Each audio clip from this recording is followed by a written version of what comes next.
Yo, yo, yo, what's up? What's up? What's Yo, up? what's up, everybody? It's Fat Jesus Live again. We're back.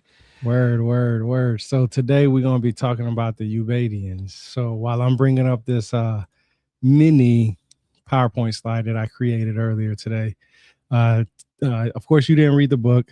This is something that you just found out about the Ubaidians because we got in contact because of the tridactyls Oh yeah. and how they're reptilian like or amphibian like, just depending on who you talk to, so on and so forth. But group of species that nobody really knows about but is starting to learn about, and that's how we met, and along with Ed.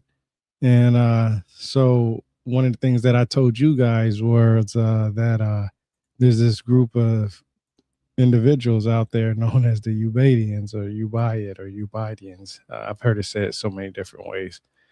And I've always wanted to know who came before the Sumerians, because everybody says, oh, the Sumerians came from somewhere else. That's your expertise too. Yeah. So, Sumerians, and this is even before that, which is even crazy. Nobody ever taught me this stuff in school. I mean, I've yeah. heard of the Sumerians, and I learned about them in college, in my 4-year degree, and everything like that. I heard about the Sumerian, but my teachers never taught me anything about the Ubaids. So this is all new to me. So if you're watching right now, you're learning with me right now as we speak, and it's extremely amazing.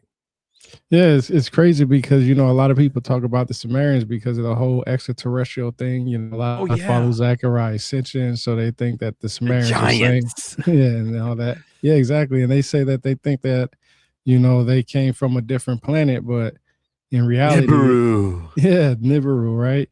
And it's crazy because it doesn't say that in What the is it? The text. 10th planet? That's what they call Yep. it, or the Not 12th the planet. 12th planet. Yeah. Yeah, the 12th planet that nobody can't find for some Yeah. apparent reason. It's so far away and only travel. How how convenient. It only comes by every what, thousands of years, Hmm? and then it hasn't reached us yet. So I don't know, man. Every time someone comes up with something convenient, I just have a hard time believing it. But I'm a social scientist. I tend to allow people to say things, and I like to investigate. And history is history, man. People talk about this stuff, and it's not brand new. This is like stories upon stories and mythology that people have passed on from generations to generations. And don't you agree? It's crazy. Yeah, it's just that, like you said earlier, that you wasn't taught this, so you don't really know about this. So everything that comes in behind it is basically like, oh, I just learned something new type thing. And that was how I started off with all my stuff. Is that I wanted to know who came before the Sumerians, just because of the simple fact that they said that the Sumerians were the first civilization, but they came from somewhere else. So I was like, okay, so then obviously it's And somebody it's before hard them. for you because you want to have everything all on facts. It has to Yeah, that's be it. factual, like straight up. For me, I don't have to have it as factual. To me, I love the stories. I want to hear the stories. It's not that I believe the stories. I just want to, and I mean, I'd like like the generations to be passed on from one generation to the. I love those stories. Regardless if they're factual or not. So Yeah. that's the difference between you and I, and in every way, I just enjoy them. Yeah, I enjoy them too. I just want to know what the facts, because a lot of people say a lot of these myths are facts, and this is what really happened. Like the splitting of the rivers and walking on water and stuff like that. A lot of people actually believe in those myths. So it's just like, okay, if that's true, then how is Mhm. that actually done, or is that an allegory, or what they call it, an idiom or idiom? I think that's what it was, IDIOM. I don't know how to say it, but yeah, it's just I like the story, so I just want to know what the facts are, because I noticed that a lot of people, especially like Zachariah Sitchin, Dr. Michael S. Heiser, they would say that they were religious individuals, right? And they're no longer Who isn't? following. Yeah, and they say, but they don't no longer follow that religion as far as what they believe. Like most of the people believe, they have the ideas. They have different ideas, and that's why Zachariah Sitchin believes that these gods are actually the Elohim are actually extraterrestrials outside of Earth's atmosphere. But the text actually just says mostly from the seas, or and the depiction starts in the seas, and then later on, these texts turn into something else. But the origins of it states, the seas. So it's just a battle of who can prove what their translations actually I say. think I could answer that. I think it's hard for people to believe in, let's say, for instance, when they read the Bible or something like that. And I'm not saying this is specifically the Bible or Christianity, it could be any type of religion. When they visit like a place like Egypt and they come across the great Egyptian pyramids of Giza, it really changes you and your belief system. How could we even build this can't be us. We're not even building this today, and you start questioning a lot of stuff around you in your life, and then you're questioning the religion itself, and you're asking questions. You even ask your pastor or your priest, did we build this? And they don't even have answers. Yeah, right, right. So like the first tab that I have on here is pretty interesting because it says the Ubaid culture, the civilization itself, is not a name for them because of well, let me ask you, why do you think they're called the Ubaid civilization? You buy well. I mean, I just get this information that you told me now because I was reading about. It's because archaeologists were digging around and they found some artifacts out there, and because they picked up these artifacts at a certain period of time, that's what they named that cultural civilization, the Yeah, Ubaidians. yeah, basically, like, yeah, you're basically right. It says right here, it says originally coined to signify a style of pottery in southern Iraq, and by extension, an associated people and a chronological period. The term Remember, I Ubaid. asked you. I Yeah, asked you. Did they call themselves the yeah, Ubaidians, or they didn't did call that. we call them the Yeah, Ubaidians? we call them now, but we don't know. I'm not even sure. It might be. I don't think They it could ever be actually. lizard people, all we know, you know? Well, there's a group of individuals. There's two more group of individuals that came before the Ubaid people, which I'll talk about during this, because the simple fact, this isn't they talking about Ubaid, but it's because of the pottery. And that's why I say I believe the people who built Gobekli Tepe are the same people that knew how to do these different types of pottery, because they used the slow wheeled potteries wheel. They burnt their clay tablets just like everybody else. It's very interesting that the things that they said that the Sumerians could do with their pottery, these people were doing it beforehand, Oh, and the definitely. Sumerians were probably just making it better because technology makes everything better, right? Like our internet is better than what we had in the 90s, but we are still the same group of people from the 90s, right? But that's what it says. It says because of their pottery. So the next tab that I have, it says existing usages, and it says the pottery style, and then it says a period, and it says uh, so the term "you buy it" period did not come into the use until the 1930s. Okay, when a distinctive black painted buff pottery by which the Ubaid was recognized was assumed to be associated with discrete ethnic element occupying uh, southern Iraq. So that's pretty interesting. And then it goes on to say the next tab that I have in here is the time period. So a lot of people want to know what the time period of the Ubaid. Now I just already said that there was two more groups before the Ubaid civilization.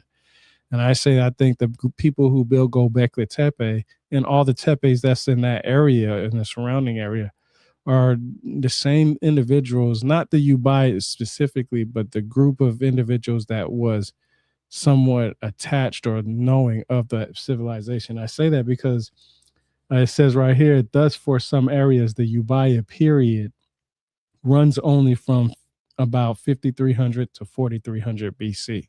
Wow, that's a long Okay. time. Yeah. So it I is a don't long even time. remember what I did yesterday. Good Lord. How are we going to remember 5,000 years ago? That's No, crazy. Well, it's 5,000. It says 5,000 BC. Let me make sure That's it says that's longer than yeah, 5,000 years. 5,300. Yeah, that's what I was gonna say. 5,300 BC. So, and we're in 2000 AD, 2027 AD. So over 7,000 years. So yeah, and then like I We're said, almost 10,000 years then. that's why I said there's two more groups that I'm gonna be talking about that came before this, what they call the Ubaid period. Okay. So Oh, now I want you to understand, that's why I said I think the same group of individuals, because it's just a change in pottery. Because the next tab literally says a better alternative term for basically for Ubaid might be the Near Eastern Chalcolithic black on buff wear horizon, which could be shortened to be basically black on buff horizon. So it's like I said, it's a basic type of pottery that they use. But to understand that what this Ubaid culture or Ubaid culture was, they had to find they had to compare these artifacts to other stuff. So if these artifacts were different, and then a couple of thousand years later they changed up how they look and they were somewhere else, then that should tell you that the civilization changed. I mean, you could tell how our civilization changed from the 90s to the 2000 to where we're at right now with just our internet. You know, you can log on and click Internet Explorer on your computer or laptop or whatever, yeah. and you don't even have to worry about it dialing up. And we can see that, and that's just a matter of just less than 30 years. You know what I mean? True. So So um, tell me what you found so interesting in this book, Beyond the Ubaid. that I'm thinking that the people, like I said, I think the people who built Gobekli Tepe were responsible. The knowledge, because the many different tepes that they talk about in this book, they Yes. they say that you could tell by their technology and what they were able to do at that time, and then the level of the Gobekli Tepe that everybody's so knowing of now, Gobekli Tepe, is that the level of technology that was used to build that. You know what I'm saying? Oh, this is big. I mean, they were talking about previously in another podcast that the ark, the boat, not the box, but the ark, the boat that carried, Noah's ark that was carrying all the two by two, the animals, ended up over there in Gobli Tepe, right? In Turkey. Yeah, that's what some people believe. Yes, they say that the pillars depict certain an idea W- of the ark. But Yeah, but is there like an idea where this ark story? I mean, how long ago was it before the Ubaid? Of course, it I has to be mean, before the Ubaid, right? well, that one usually has to do with the flood story, but there has Yeah. been many arcs, and So according to this book and the archaeologists, did they not find a floodplain when they were digging?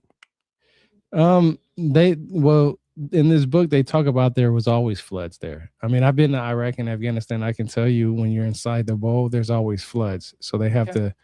to, there's you'll have depending on where you're at, you have to move.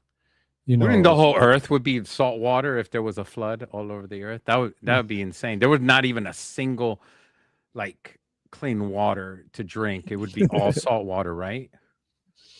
I mean, if something flooded something and it was off salt water, I would assume so. Yeah, if it dried out a little bit, yeah. Yeah, that would be disastrous for every animal on the earth. That's why the Noah's Ark was like the smartest idea. It was like everybody get on because the earth is gone to shit, pretty much. But it's funny you say that, um, because when you look at what is it, the flood story from around the world, it's always by a group of people who live by water, right? So obviously there is going to be a story about a flood eventually, That is whether it's, interesting. you know what I'm saying. It doesn't matter if it happens now or not. I literally live near a big old pond. I mean, it's a huge pond, right? Yeah. I'm pretty sure if I live here long enough, or if my kids live here long enough, or if my kids, and so on and so forth live here long enough, eventually that will happen. um, floods That happen. is, yeah. You know what I mean? And then everybody will have their story. But that's a good point. That's a good point that you brought Those up. are And that's called coastal people, are yeah, different from the interior people, yeah, and those are two uh cultural. Those are two cultural people in reality. It doesn't matter if you're American. American is mm-hmm, American. That's not true. There's also coastal Americans and then there's interior Americans. They're completely mm-hmm, different people. If you sure, go to Texas, they talk different in Texas and they talk different in New York too. If you ever travel around in the United States, people treat other people differently or act differently. You know, and there's not like nice or good. It's just the way they impart gifts with each mm-hmm, other, and and this is a very interesting thing. So when it comes to coastal people, how they sing, how they impart their culture, how they dance around a fire and impart the their mythology, their past experience from their parents. It goes on and on. They didn't have the internet back then. There's no way to have a historical archive unless it was written on a papyrus. And then what was before the papyrus? That's the other question. How long did the papyrus exist? And what was before the papyrus? Before that yeah. technology? Yeah, and that's a good point because this next tab in here is actually tabbed up as migration. So I need to say something about this books before I start because I'm going over the tabs. We're talking about Beyond the Ubaid Transformation. This is by Robert Carter and Graham Phillip, and it's the Ubaid expansion, cultural meaning, identity, and the lead up to urbanism. So basically, it's just a study of the Ubaindians. And what's interesting is that you said about writing system and stuff like this. This next tab that I'm talking about is very important because it's about migration. Um, it says literally right here, although the possibility of movement of people as a colonizing group, perhaps motivated by trade, is acknowledged. So they're basically saying that the prevailing opinion of the conference participants is that the Ubai was not primarily the result of demic expansion, a viewpoint already voiced by some previous scholars. So they're basically saying that it could have been by trade or people colonizing, right? People moving True. different places. But trade, let's think about it for the trade perspective. When we talk, it was it's Clay, it's Clay, Chris Clay, but the with this, oh yeah, he got a book too. Oh, I'll be talking about that too in a second about his new book that came out. But when we look at trading, think about it like, say that you're a traveler, right? You're back in that time frame. You live in one city state. You believe in one kind of God. You believe in one kind of faith, mythology, religion, whatever, right? You're a trader, so you go, you know, 200-300 miles away, right, somewhere, and you have to stay there for about a week or 2-3 weeks, right? Well, to know the people that's around that area, you got to get to know their culture, right? What they True. believe in, what their faith and all this other stuff. So you guys start talking about what you guys believe. And then eventually, maybe one day, families from different parts start people getting together and creating families, and they carry those stories together, and these stories continue to grow as big as they are. Christianity is one of the largest religions out there right now, right? And Hmm. because of that, of course, 90 all those people who are in the Christian faith are going to recognize the idea that there was a global flood. Depending on however they want to look at it, they understand that there was a flood of some sort because it's written in their Bible, right? But then you have other people who don't believe in those type of floods, right? That it wasn't always a global flood, that it was only a local flood or as an allegory or whatever the case may be. So, but trade migration is one of the reasons why we get um, our stories. That's just obvious, right?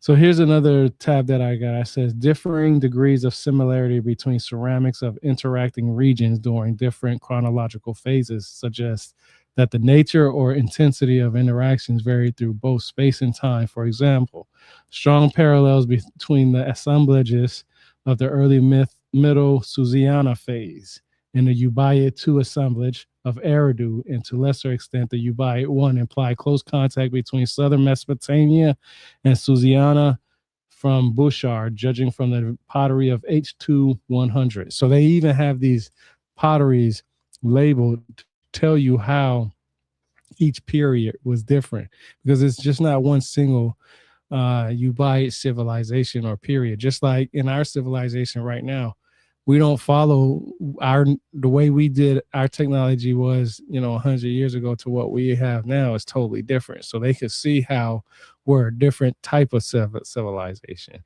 and there's different ones. I mean, I think you was talking about that one time too. What type one, type two, three, four, and stuff like that. It Oh, yeah, goes they're up. talking Yeah. about they're talking of different levels of evolution of a civilization. And in reality, this type of evolution is more like they scientists discount this type of evolution because it's more like a video game to them than it is a reality. They don't really take it very serious because it has some loopholes in it. So, but I just wanted to put that disclosure out there first. But it's the only thing we have right now to explain that if for that we are at the level of point 0.7. We're not even a one. We're not even at level one. We haven't even reached level one. And level one is that we are taking advantage of the sun, meaning that we have satellites that are taking direct energy from the sun and transporting that energy through the satellite to the earth, which you if you guys are on the internet, you see ideas like that, like China and Japan are thinking of putting such satellites up in Earth orbit and Mhm. providing free energy, or if they call it free energy. Of course, they're going to try and charge us, but the energy that they receive is going to transfer to the Earth from space. And if we could take 100% of the sun's energy, then we become a type 1 society. So, what would be a type 2 or type 3? Type 3 society is one that has conquered a black hole. And they use the black hole to power up their sun. And then in turn, their sun becomes super powered. And then they create a Dyson disk or a Dyson sphere where they contain the energy within their solar system. It's so massive that they would have to travel to other solar system to gather up enough resources to build a sphere. That's how powerful of a society that would be. Right on, right on. So yeah, see, so that's why I say like they could tell the different groups of types of civilizations by the technology. And it started with uh some people look at it as pottery, but we know we've had technology before that. Bow and arrows, that's a type of technology, Yeah. crossbows, I mean, all that stuff. But what I gotta say this. So this book right here is written by different authors, so it's basically papers, peer reviewed articles that are put into this book format. So this is not just one book by one person, this is a book by a lot of them. And I had a hard time trying to find books. That's the crazy part. I look on the internet and I'm an internet guy. I like searching the internet. And I was hunting them down and I Oh, was yeah, the like, wrong one. and I can't find the Ubaidians. I only found like 2 or 3 books, but I was recapping with Rebirth of the Word before the podcast. I said, dude, I can't find any books. So, dude, there's a lot of books you just had to read. And apparently, those books don't appear on the internet. You really have to do some groundwork just to Well, find these books. I can tell you that this is one thing that I like to do. I like to stick to the source. So this book, like I said, this book isn't just one book. It's book different by different uh, authors who wrote it. The first what we're talking about now is called Deconstructing the Ubaid, and it's by Robert A. Carter and Grant Mm. Phillip. Okay, and then so what I like to do is I like sources, whether it's a book, peer reviewed article, or taking classes. I also take a lot of free classes on edx.org. I've taken anything from ancient history to what we're talking about now to quantum physics and mechanics and all that stuff. I've taken these classes. It's free. It's a free place where you can go. It's a place where places like Harvard, MIT, and all these other places where you can go on there and take their classes for free online, or you can take the paid version and get a certificate saying you passed the class, but it's the same exact material. So you're not, the only difference is you got to take a test at the end or in quizzes to pass to say that you finished the course, took the course to get a certificate. But it's interesting because, like I said, these are everybody in this book has their own different things. So you can see which where one person believes one thing and another person believes something different. And it's very interesting because they also say a lot of people. I hear people always, oh, I hate archaeologists. I hate how they're lying and keeping information from us. They're not lying. They have a set mind on how No, they say things and no, do things. no. They really. There's a lot of people out there that say that they think that a lot of archaeologists are lying, and they believe that these people are gatekeeping, keeping information. But I'm telling people all the time, yo, it's in these books. Like, there's a lot of stuff we're going to go over in this Can I book. explain that about the gatekeeping? The gatekeeping is not really gatekeeping. You got to understand these professionals, they can only say so much until they perjure themselves to making themselves sound like idiots. Like Well, they they don't don't want. want They don't they don't want. want to say something that is untrue. When I started this podcast, I was saying you want to be factual. And Rebirth of the Word is a person that doesn't wants to stick to the facts and that's it, and doesn't want to go off the rails because that is just Yeah, unprofessional. I don't yeah, have a problem with that. That's not a big deal for me. I'm usually the voice of the people. We enjoy entertaining the thoughts yeah. of mythology or the what ifs. But there are professionals out there. They're not trying to gatekeep. They're just trying to stick with the facts and what they find. And then that's kind of like is gatekeeping because we want to know more. We Well, think there's I, other I there's could tell other you. avenues. I can tell you, I've talked to a lot of people who have PhDs, a lot of people. I mean, people who were on Good Morning America and all kinds of stuff. Like No some of my kidding. earlier This guy podcasts got are, connections. yeah, I do. I actually do. Like a lot of people that's doing podcasts now with people, I have Mhm. plenty of them still backed up on my hard drives that I haven't released yet because I have so many. I've been doing this for so many years, and I'm the only one that's running my show as far as producing it, editing, and all that other Yeah. stuff.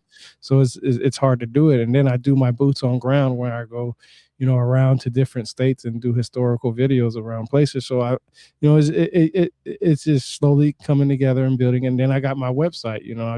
I have my own website that I do articles. So I'm like, constantly just sharing information.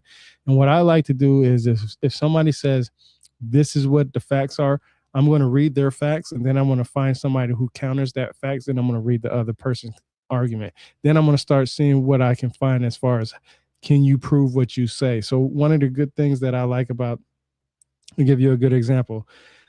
Right here it says the end of the you buy it, and this is after the one that we just deconstructing the you buy it, that Hmm. section with them. They have like a whole page and a half, and it doesn't really clearly tell you why the you buy it civilization ended. It gives you snippets of it, of ideas like it could be let me see, let me find one. Could have been ideology or let's see, cultural transmission and societal change and stuff like that. So anything could have been like, but you could say that what I've learned is that when the Ubaid civilization ended, that it was the Sumerians that kicked off after them, and it was because of their writing system. So, but we didn't call them the Sumerians either. That came from other people. It's a whole long list of where you call these people from. So, but they're saying here that there's so many different And the reasons. Sumerians called themselves the Sumerians. No, well, no, they didn't. They called from, okay, so what I've learned is that nobody actually has a word on what they actually call themselves. There's written words about them, like the black-headed people or the black-headed ones, or brothers. I've heard it so many different ways. There's so many different ways. I actually the closest that I heard that I think that they called themselves are brothers. They use that word a lot. I mean, a lot, a lot. And I'll be going over that in the future.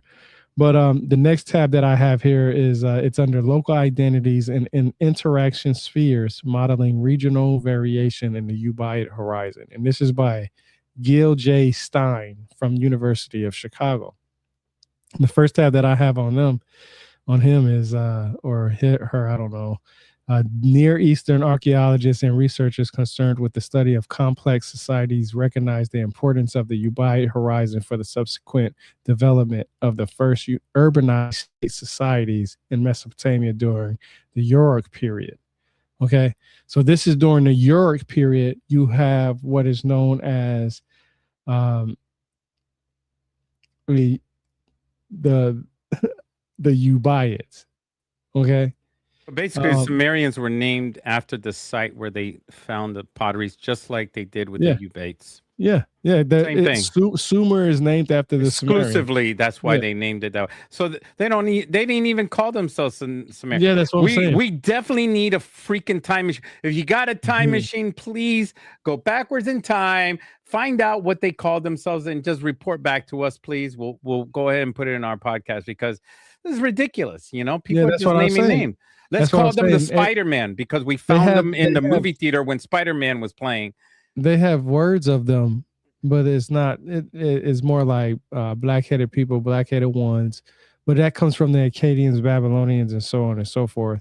And then uh, brothers. I Yeah. can't remember where I got. I have that tabbed up somewhere. I'll find it. It's.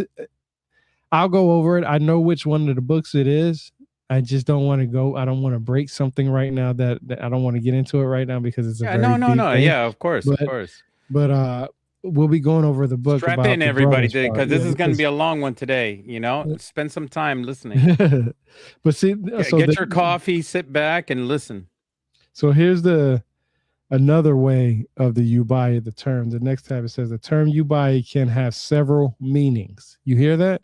So this Mhm. person right here says the Ubaid can have several meanings. So you just pick whichever one you want to go with that goes with your narrative. That's why I always say that it's hard for me to say this and that because even in this book right here with these different authors, this is a combined book, but they say different things. So now you have I'm gonna be honest with you. I don't have a horse for this race. and we're not even in the third paper yet. This is literally this is the second paper. Okay. This is the second one after the first one. I already told you why they called Ubaids the way they called them. And the first one was because of their pottery, basically. This person Yeah. says right here, um, can have several meanings as chronological period, as an archaeological culture, and as a material culture complex assemblage with a specific spatio-temporal distribution. Whatever that So means. Get all whatever complicated on me. that one got complicated on me. So I'm just what I'm saying is that people argue about trying to say this is facts, this is facts, this is facts, this person's wrong, this is that. But how do you say that when All people want to know is, did they find bodies along with the yeah, potteries, we're and gonna were get they with that. We're human? gonna get Were no, they we're gonna get human? we're gonna get into that. We almost there. We almost there. So let's go to the next tab. So it just basically talks about the craft production and exchange. And this is by the same person, Gil J. Stein. And it says crafts economies also show regional variation. Also, kiln technology and the use of the slow wheel tornet were widespread. Copper metallurgy seems to have begun in the north and only embraced by No, that communities in pottery is southern badass. alluvium toward the end of the fifth millennium. Listen to me, at the end of the fifth millennium, they had copper. They had That's copper. crazy because the Western world said we invented the copper. We did all this stuff with the copper. Nobody else had this stuff, and here we are, the Ubaidians. They were doing stuff with copper Bro, before people I'm said trying to, that. I'm trying to tell you, bro. It's serious out here. It's definitely serious out here. It is definitely serious out here. Finally, there is evidence for local and long distance exchange throughout the Ubai area, although the trade goods varied from place to place. So we already talked about that, how they had trade. So I'm going to bring this up real quick. I'm calling out the British. You need to make a correction. Hold on, let me see. The British people need to make a correction, come out and say, I'm sorry, let's correct what we said in our history because they didn't know any better. The Ubaidians had the copper technology first, but they're going to say but we also had these other metals. It's so crazy that everybody argues about their Their who had technology. what first in technology and this, that, and third. It's a when it's it's a championship race or something, you know? man, it is, I'm bro. So better. so I got this little PowerPoint I was telling you about. So you asked about the humans, so I'm gonna wait to talk about this in a second. But Oh, this one here we right go. here, Here we go. this All is right. where we was talking about the tridactyls and stuff. Like so, right here, this looks like three fingers right here, or Uh-huh. tridactyl. Oh shit. It's Uh, Grogu. right here. I don't even think I can make this any bigger. No, I can't make it any bigger. Let me see. I could probably make it bigger. Let me see. ET. Phone home, baby. Let's go. No, it let's see. Okay, yeah, here we go. Yeah. So look, so you see where it said the three fingers, what I was talking about right here? Be The painting like elongated Salvador heads, Dali's, man. the elongated heads. You see what I'm talking about? Elongated heads. They got Yep. a vase right here And that this is looks on the like what? pottery, right? Yeah, this is supposed to be on their depictions on their pottery and all their other stuff around. Yeah, or coins or shards or shards and stuff like that. Uh, but you see that though, right? A Yeah, vase yeah. right I there. mean, how easy it is to make 5 fingers, guys. Like you could put a hand and 5 little What does sticks. this one look like right here? This one looks like almost like Hey, look. Oh no, no, no. Those are slaves because their hands are behind their backs. that's what I was looking like too. So they had some type of people. So they could have had the first type of story for toiling the earth. With the creation of Possibly, yeah, humans. yeah, Possibly, we yeah. don't know what that is because this one looks like Wait, wait, the wait. Go back down. Go back down. Those look like eggs where underneath them. No, no, oh, right no. here. Yeah, those are look like That eggs. could be like The shape. Pleiades because I know the circles, if they were always in seven, it was mostly Pleiades. But since we don't have all of it, we won't know. But You yeah, know what? The way they took the picture, it could be perfect but circles, look but at it could this. be Look at oval this. when they finish Look, taking the picture. look, look at this. Pyramid, mountains. Pyramid, Yeah. mountains, look like somebody on some type of boat, or I don't I tell know. you something. If they're drawing it, it means something to It them. means something to them. It Yeah, really means something to them. you That know. is important to them in some form of fashion. It is a part of their story that they pass on through generation to generation. It's placed on the pottery. Yeah, so that was the next tab that I had on here that I had to Has show anybody ever you. drew in art class and the teacher asked you, draw your dreams? That's what my teacher told me to do, draw your dreams. And I drew my dreams. It was so much. My dreams were like wild, dude. I mean, I had some wild dreams. And when I was a teenager, I drew what was important to me. And that's why I know so much that when someone draws something, it's a one-time thing because this is pottery. Once Yeah. you put it on there, that's it. It's a done deal. There's no messing up. So what's interesting is Gil J. Stein says, uh, at the most basic level, we need to ask explicitly, what is Ubaid as a form of social identity? And it is as defined by psychologists, social identity is composed of three elements: categorization, how we place ourselves and others in two categories; identification, how we associate ourselves and others with certain groups; and the last one is comparison, how we compare our groups with different groups in such a way that we favor our own group.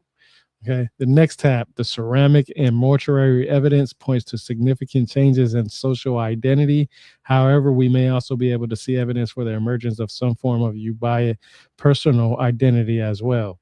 Some of the strongest assertions of identity are those worn on inscribed on the body itself through media such as personal ornaments or tattoos. So now this is what's interesting to me. The only group of people that I know that practice earlobes, because that's what it talks, or ear spools, because it has People a on the section. islands. People on the islands, Yep. Africans, and indigenous Native Americans. The Maui people.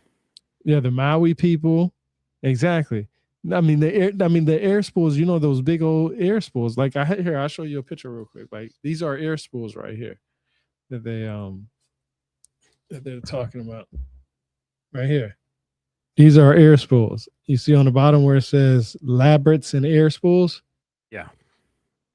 So So they done DNA and they had with these. that's the thing. This oh man, that's the thing. That's what I'm digging in now is actually looking into the They DNA say because they they have a say they section in here. say DNA degrades after 1,000 years. They have a section in here DNA, but they don't tell you the haplogroups and specifically where they're from. But if you pay attention, and I'm telling you, I think the reason why it's funny you brought this up. The reason why I brought up the islands, the Native American people, the Africans, is because it's one of those three groups of individuals of some sort of like that, meaning that they were dark skinned, brown individuals, light skinned, brown individuals who practiced this, who had a brown type skin, who practiced. It And they could have depend. It came, depends on the not laboratory the, that this did is the it, reason right? why, I say that is because they could have came from here and went here from Hmm. that time frame because That's far it's just away. possible, or they could have came from the Well, if they Americas. did it by boats, because the Maui people were That's what's going. experts at boating, they can This travel long distances on those massive boats. that's the thing is that when you read about this, it's something in that era of group of individuals. And when I say Native American group of individuals, I say because it's very possible that individuals could have went from one side of the world to the other on a boat, Mm. just as much as it was for people to go from that side to the other. And Especially, that's why I brought up that civilization, because anybody that master the sea can travel the furthest across well, the continent. that's why I say like not necessarily the Native Americans, but the indigenous people of the Americas. I say that those somewhat of those groups of individuals, they could have all mingled up in that area. I really believe the Sumerians were a group of people who came from everywhere and just basically brought all the information to that was the place of sharing the whole knowledge. Everybody could connect there very easily, right? Like it was a center place where people can connect easily, right? As far as the land that we have around us. So they talk about a lot in here about their stories, just like the Native Americans do with their tattoos, certain tattoos and their piercings and stuff like that.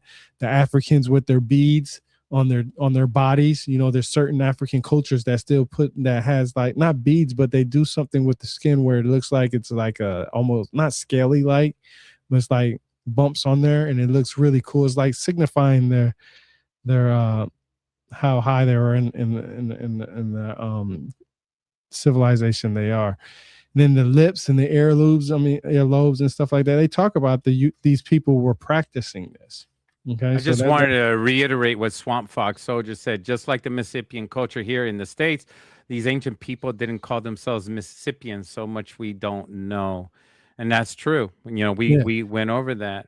yep, So yep. thank you, Swamp Fox, for chiming in. Appreciate you, Yeah, he, brother. he actually has a book. Hey, put your book in the comics, man. We're gonna post that up. He has a new book out. All right, man. I'm actually gonna Congratulations. yeah, I still gotta get it because it's on Kindle.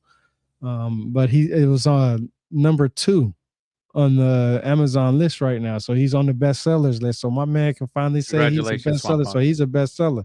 Yeah. So put that up there, man. That we need. I'll put that on You the might comic. have to because if he puts a link up, it might No, not just the link. pop Just up. the name of the title and everything. Okay, just I do. I'll do it. don't put the link. Put the name I'll in the do it like title. this right here. It'll be right here when. It might flag him if he tries to put a link.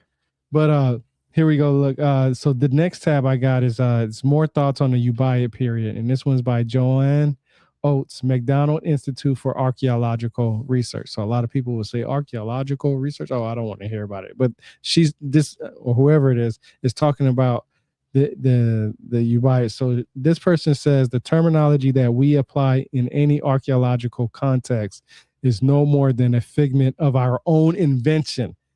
Anybody that listens to Dandy Duncan, Jimmy Corsetti, and all these other people out here be harping on archaeologists and all You these mean the other stuff. VTubers? That's what I call VTubers. They don't have no expertise in Listen, the field. listen, hold up. Look, check this out. Because they always harping on archaeologists. They always getting mad at Dr. Miano and all these other individuals that talk about their credentials. And I mean, everybody has these little fights. This is literally a person from the McDonald Institute for Archaeological Research says, Joanne Oates says the You mean the terminology. restaurant, McDonald's? The terminology that I know, right? That's what they'll say. Oh, that person I'm got the sorry, I'm just McDonald's degree. roasting No, no, them. that's a good one. That's a good one. That's a good one. So it says the terminology that we apply in any archaeological context is no more than a figment of our own invention. So they're based. So this person would literally tell you that, hey, I come up with this because it's a figment of my own invention.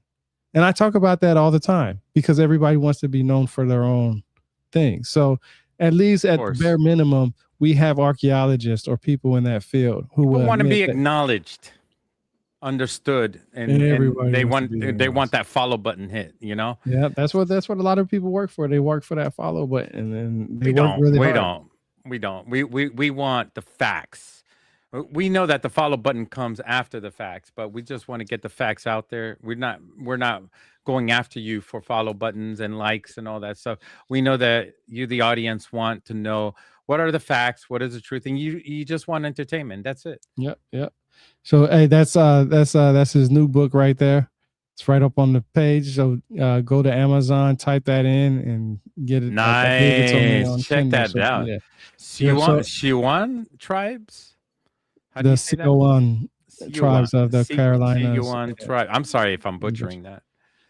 Hey, look, man, Carolinas and at least Virginia. you're trying to read. A lot of people, and I'll tell you, what's so funny about that is that I do something, I literally read from books. So that should tell you enough that I don't care what people really think about me because I literally butcher words up a lot of times. I read a lot and I don't know every single word. And I can tell you honestly that I've once had a speech problem before. Like I used to have to go to speech therapy to learn how to slow down my thinking and my talking and stuff like that because I had that brain injury. I was thinking too fast and I was Hmm, stuttering and I wasn't, I was trying to get the words out, but I was trying to do it too fast. So I know how, when people say stuff like that, it's like you focused on the stuttering sometimes versus the information. I don't even do it true. that bad like I used to. So what I'm saying? But it's funny because this person right here says my choice of a numerical classification was made at a time when archaeologists tended to associate and this is crazy, the innovations in material culture with basically new people that they were calling it, and often proposed as migrations when the prehistory of Sumer was still plagued by the long held belief first challenged by Les and Falcon. And then it talks about that Eridu and were situated on the shores of receding Gulf. That is, that there could be no earlier prehistory in Sumer. And three, there was an underlying assumption that all painted pottery originated. Now, listen to this. This is it right here. This is the one that I want you to listen to. There was an underlying assumption that all painted pottery originated in Iran.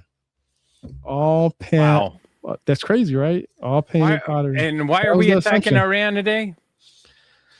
I Why do don't know, we want to man. control and have power over a country that is our ancient civilization? I don't know. That's a conspiracy theory all on its own, but I'm telling you, man, it's crazy. All roads lead to Rome, and Iran is Rome, not Rome like factual Rome, but I'm telling you that everybody's gone to Iran, right?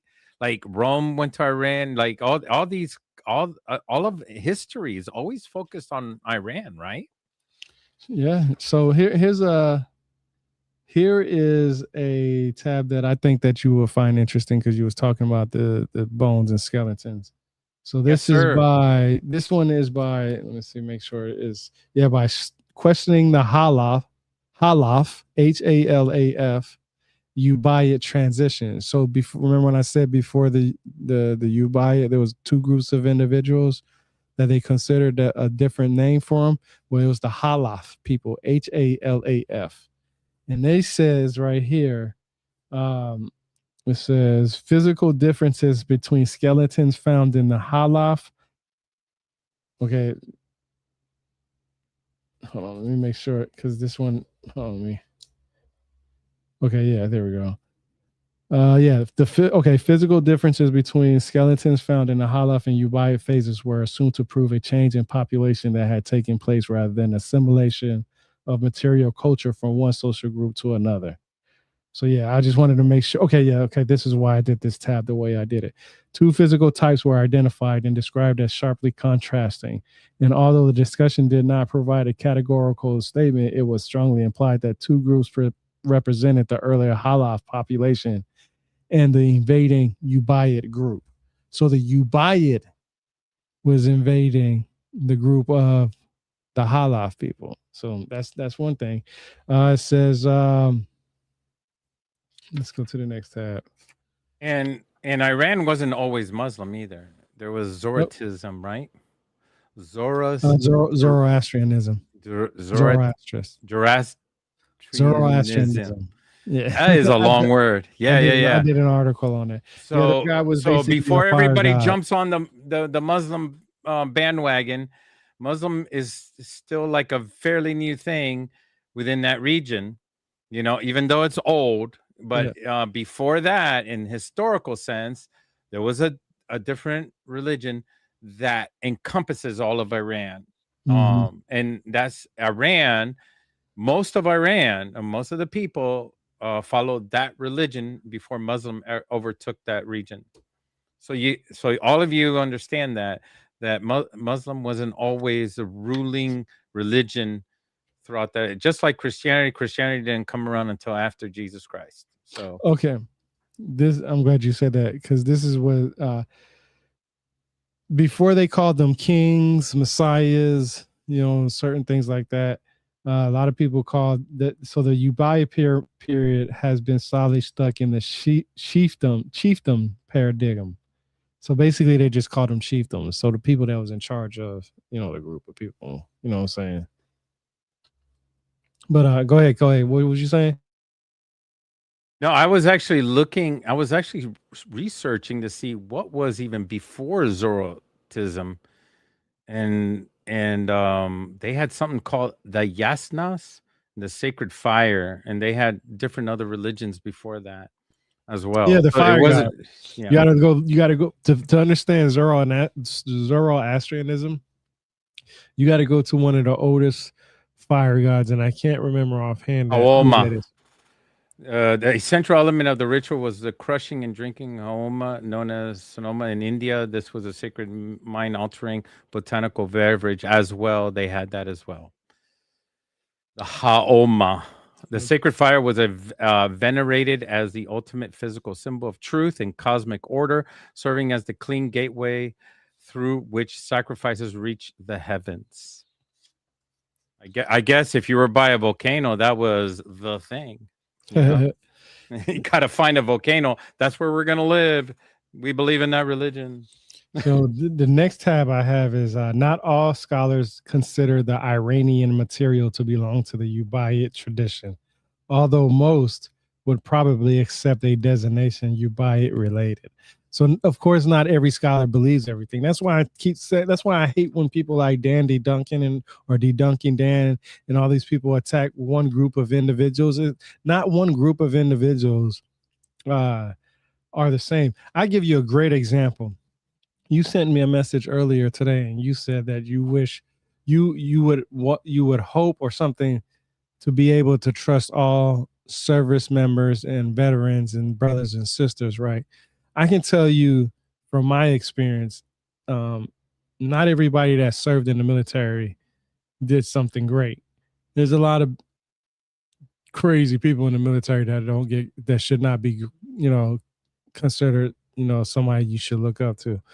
If I've had all kinds, and I don't even have to get in details. I mean, there's been people who murdered people and on post on bases and stuff like that. So You, I you know I what? don't. You know what blows me away about the fire god, and I'm sorry if I'm breaking away from this, and we're going left field a little bit No, off no, the no, no, no. That Ubaidian, makes sense. I just wanted to but bring that but up because of the fact that it was I just want I want to we blow can't people's trust minds everything. away. I want to blow people's minds away on this, and it's almost committing suicide. But it's the belief of the fire god that they built civilizations around volcanoes, and what civilizations we are sympathetic to that Because died from you lava. look up the reason why people would build by you'll be shocked on how why that is.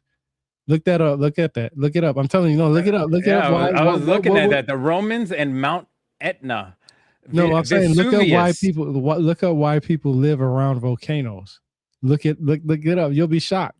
Well, one of them is because the ground is fertile. Exact. Yeah.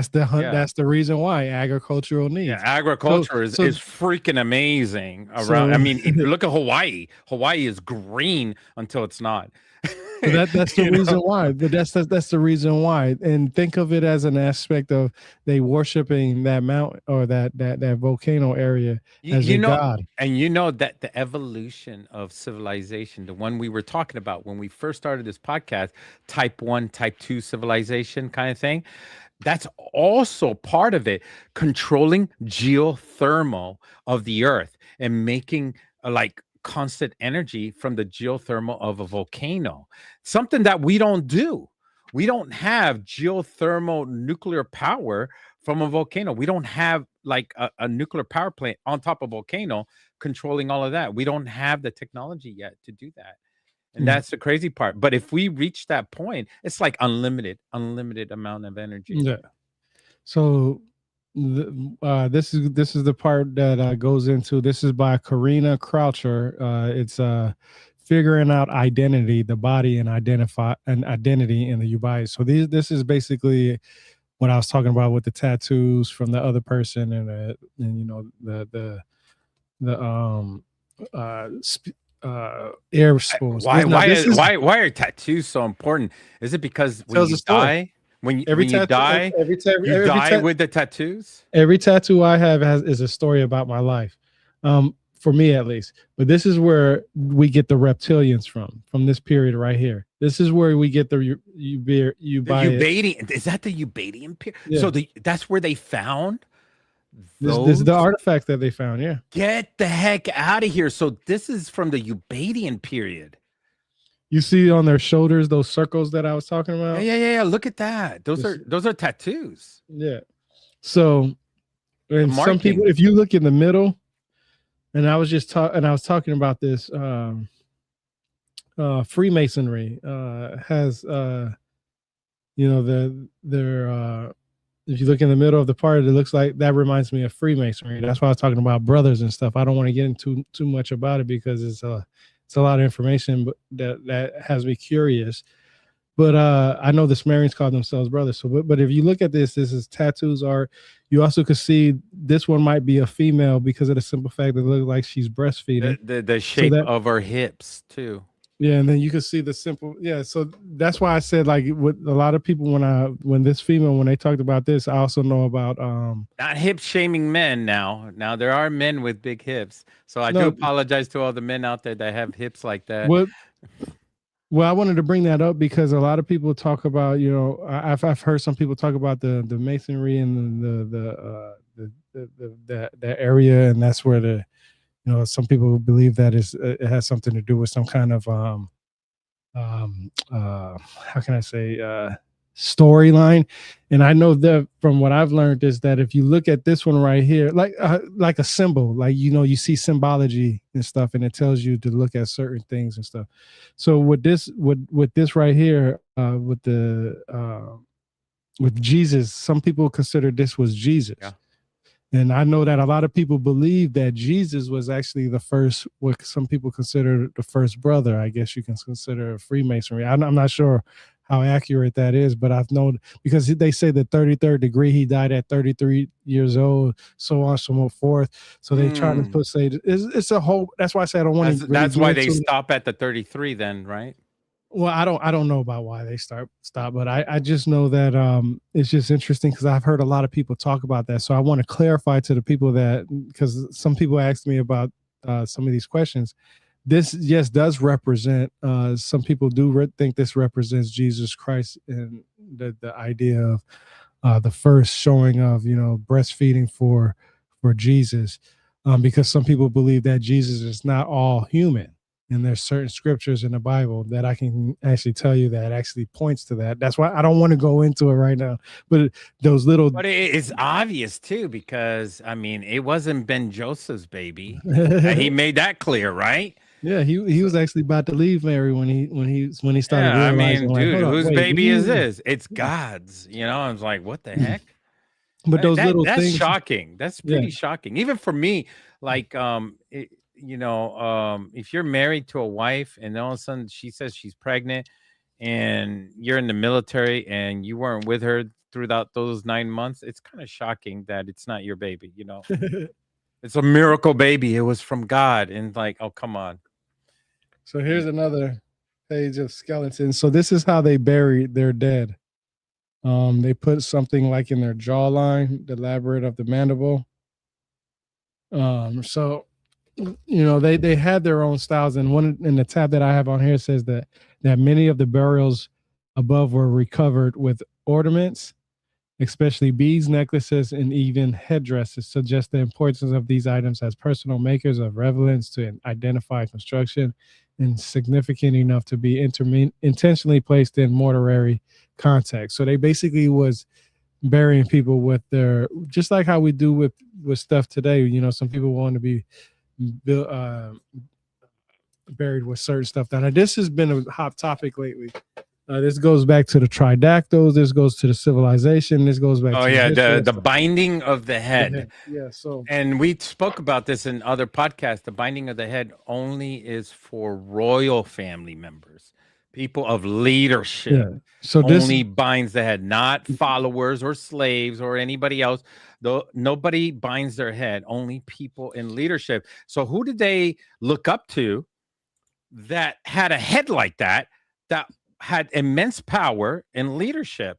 And then we just come back to, aliens with big eyes. That's what people are we're talking about about to get today. into that. We're about to get into all that in a second. So this is a they have in this book of head binding and showing how it's done and stuff like that. This is part of the book right here. The question we have to This ask: is Who this is taught them language? Who taught them mathematics? Who taught them how to make the lines so perfect that would make the pyramids what they are today? That's the question we all are asking ourselves.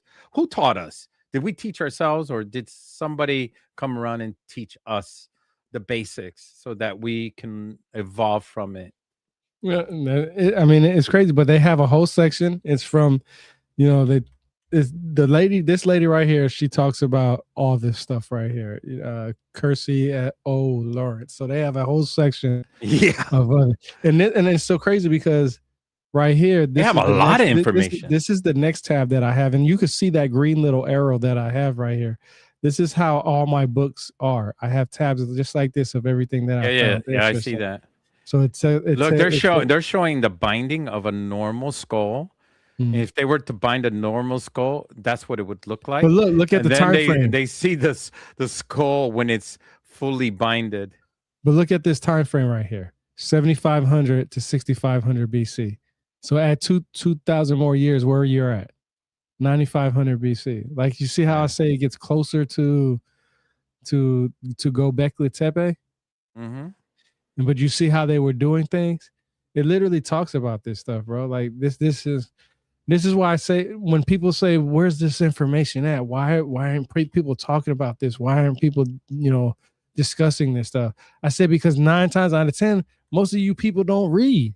So it's not that it's hidden and it's forgotten I, I, information. I I think I think It's the people. information doesn't connect though. I mean, it doesn't No, they connect to don't my know. yogurt But eating or my TV even watching even the historians that say they're interested in this, or like my I've heard somebody my on a Nvidia graphics card. I mean, it doesn't matter to me unless it has something to do with technology or the brain chip now technology this is what or the space rocket. You know, this is where it's going to get interesting to you because this person named Hole reports, okay, and this goes back to 8,500 BC to 6,000. Thank you, Black Now Black listen, Mom Reality. Thank you for chiming in. oh word, yeah. Listen, this is interesting. Hole reports. This is the book right here. I'm telling you, it's crazy. Straight from the book, it says Ali Kosh phase burials, 8,500 BC to 6,000 BC, are usually in a seated position, wrapped in matting and wearing beads and pendants, while those of the Muhammad Jafar phase are flexed and also have ornamentation. In both cases, red ochre is evident on the bones and in the Ali Kosh face cranial deformation was practiced. So 8500 BC, 8500, 85,000 years. I mean, this, bro, Like I this is said before, I crazy. don't even remember what I ate yesterday.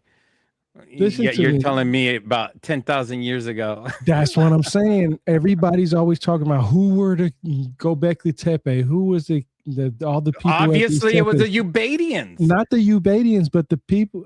I don't want Oh, to say before that, Ubaidians, but it had to be a group of these people who were knowledgeable in pottery at bare minimum. It I had to mean, be. They well, had it already talked about how they had bronze uh or copper copper metallurgy in this book. It says it. yeah. It So goes if you're just chiming in right now into the podcast, the Western world, the Europeans and the British did not invent copper uh, workings with all that. It was the Ubaids had copper and they were working on copper before anybody else was. And we believe that in Gobli Tepe is also we're working on copper as well in Turkey. So I don't know how the British have decided to say they have to redact their information and they have to come out publicly and say, hey, we were not the first. There's other civilization that had the technology before us. And they did really well with it too, because as you can see, the pottery is absolutely phenomenal. And to have that phenomenal pottery, you have to have technology to make that pottery that phenomenal. It's not handmade.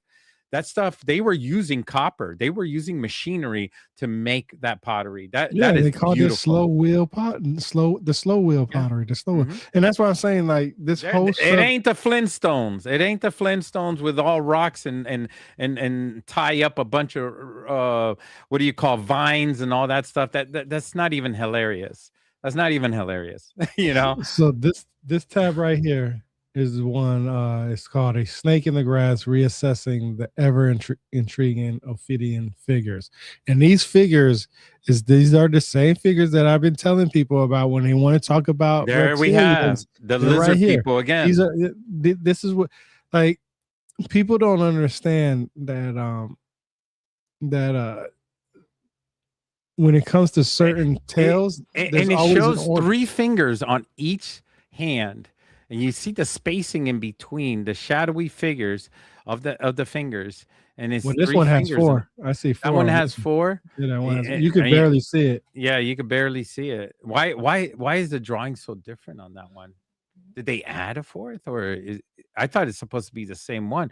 Were there different ones that they Yeah, found? they were all different. They were all different from different periods. Look, Oh, early finds from Eridu, okay, okay. and then you got Al Ubaid, and then you got Yorick, and then you got We actually have people around the earth that actually have three fingers yeah, that were born with them, and and there is a belief from these people that are born with three fingers that they are from a lost civilization of three finger beings, from a civilization that is long gone, that are hybrids. And the DNA, we have to for DNA to find this lost civilization, they have to find that like that civilization, get the DNA from that, and then look at the DNA of that person and then say, okay, that was a different civilization.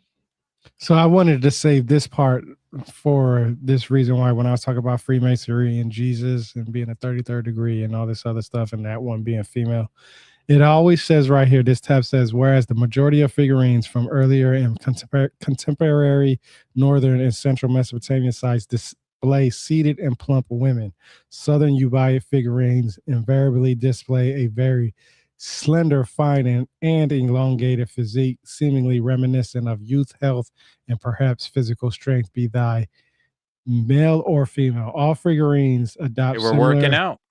All figurines adopt similar androgynous body forms and features. So, They worked hard. That's pretty much it. They were physically fit and they were hunting. They were probably hunter gatherers, or they were always ocean. They probably fished on the ocean. You have to be fit to travel the ocean, to grab onto those ropes and start pulling. You got to deal with the winds on those boats. You can't be a fat person and be lazy. you have to be physically fit and ready to grab those wins, on the sail. I sailed ships and not big ones, but the smaller ones, and it's like a dinghy. But I mean, you do have to be fit when you're doing these things, and it is a workout. So I mean, that's so amazing. They didn't really have any overweight figurines in their time period. So this next tab is the reason why I say that it's interesting about these African tribes and where these people came from, because I believe some of them, of course, were a mixture of Africans, and it says it right here. It says, because of the majority of the Ubaid four graves at Ur or Eridu are devout of human figurines, it is feasible to suggest that only persons of a certain social esteem or age were granted these objects as burial gifts. So this tells you that these had a high status. As noted above, they were also kept in the domestic sphere, and through their shared morphology must thus have had some form of community value prior to death. Indeed, these figurines seem to have been objects used during the lifetimes of the deceased instead of objects created solely to be used as grave goods. It is possible that the figurines belonged to or were manufactured by members of a certain social group, a teacher, chief, shaman, or priestess of some kind, and that they were used for certain purposes or during a certain ritual or activity that we can no longer reconstruct. Once the probable possessor of the figurine died, it was buried with him, or as in the case of Eridu, her. The Yoruba in Africa, in order to prevent and expect use by other members of the community after the death of the owner.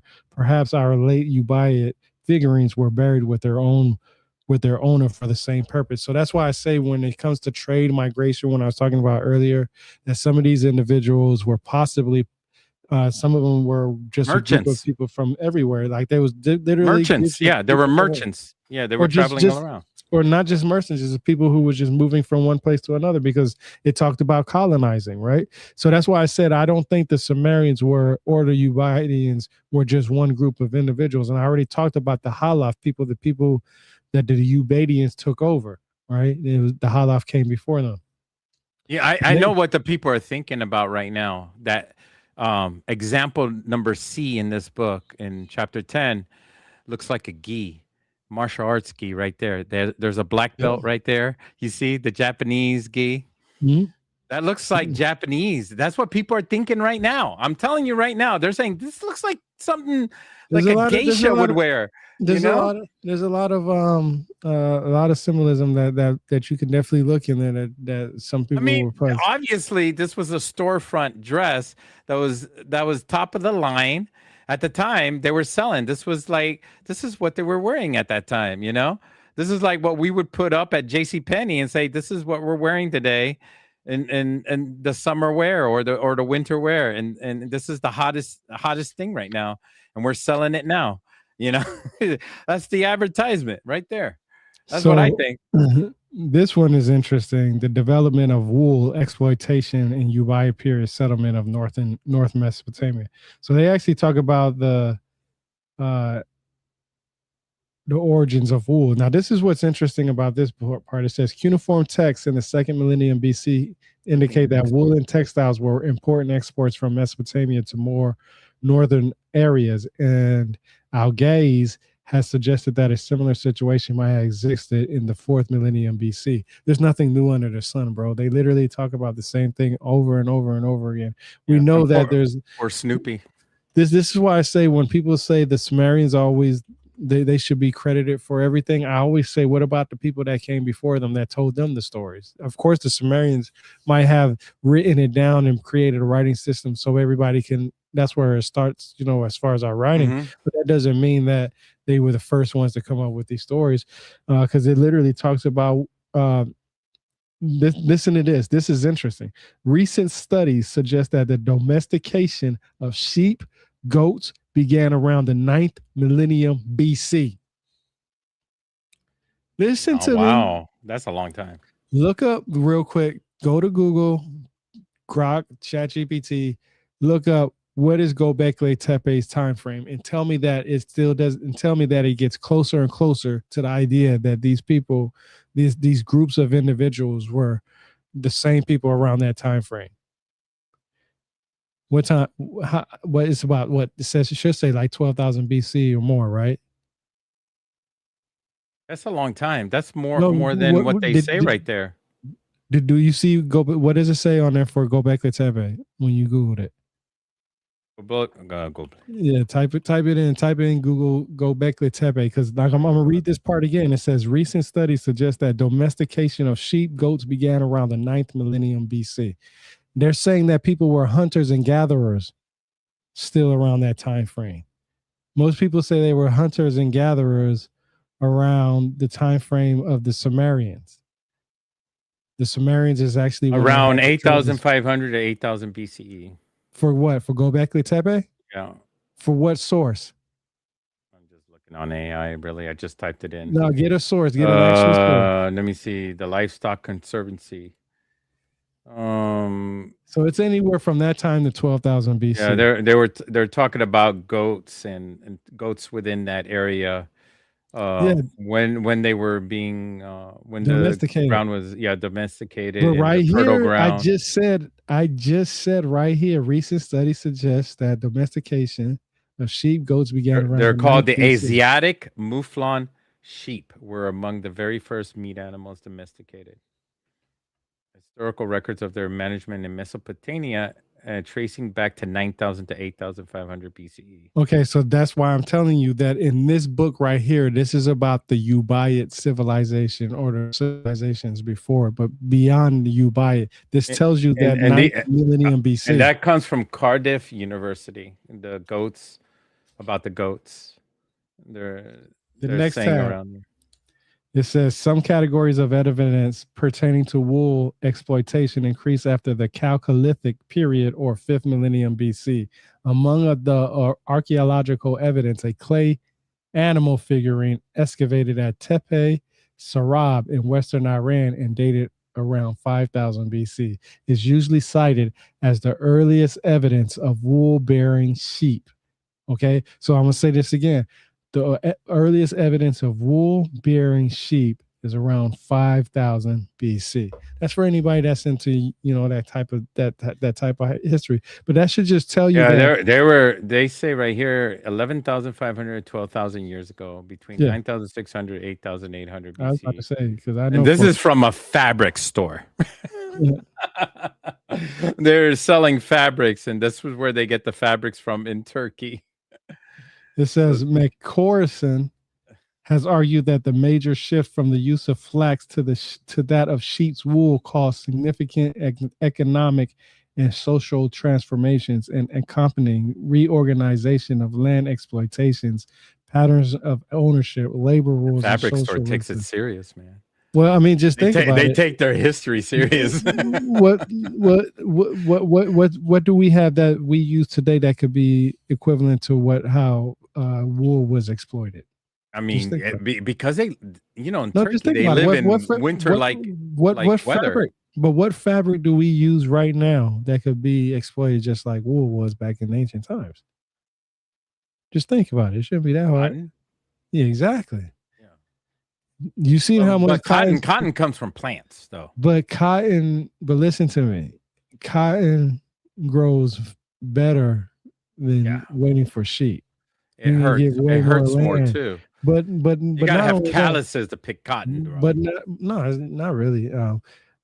We actually have a lot of cotton fields here. It's not. These hands are not for picking. I'll tell you right now, man.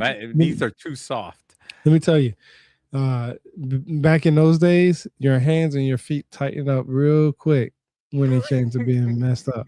I can tell you right now, if somebody who plays guitar, I play guitar. No, I'll give you a great example. I play guitar. I believe you. When you first play guitar, when you messing with the strings, that the tip of your fingers are really, really soft, and after a while, you just don't feel it. It takes about a good 2-3 weeks. When I was a kid, I was in gymnastics, and when you did the bar a lot, your hands become callous. Yeah, I understand that. But what I'm saying is that look at how cotton changed our civilization. We ain't the same civilization we had back then during them cotton slavery days, right? If somebody was to look at it and be like, these people are barbaric, the Greeks would look at us as savages. Well, not us, because I mean, I'm not the right skin tone to be looked at that at that time frame because I was, you know what I'm I saying? mean, I mean, if I was in the slavery days, I'd be cheap labor. That's for sure. They'd be selling me cheap because my hands are not set up for that.